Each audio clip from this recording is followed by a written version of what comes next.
Heritage Hill residents and the mayor of Grand Rapids made their voices heard tonight concerning a more than century-old asset in the neighborhood, the Voigt House. Mayor David LeGrand was invited to speak about the former Victorian Museum at tonight's Heritage Hill Neighborhood Association meeting.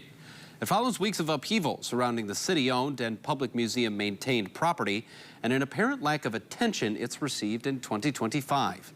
The mayor essentially used his time to open a community conversation on what should be done with the house, alluding that the public museum would be open to a new plan for the former crown jewel of Heritage Hill's home tours. Meantime, neighbors, former curators, and volunteer gardeners who have kept up the grounds since the Voigt House Museum stopped functioning said during public comment that they were asked to stop doing that this year because of security and liability concerns, fueling further fear that the house was being intentionally neglected. The mayor addressed that after the meeting and a few other concerns about the home's interior and roof.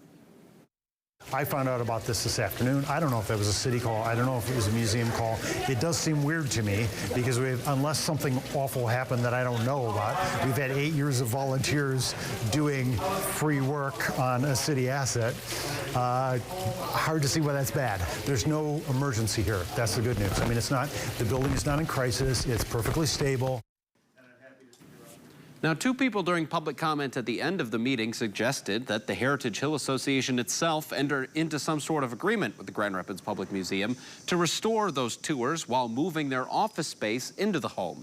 The mayor, when we asked, said he had no prior knowledge of such a proposal from the association and added that he's eager to hear more community feedback on what should be the future of the home.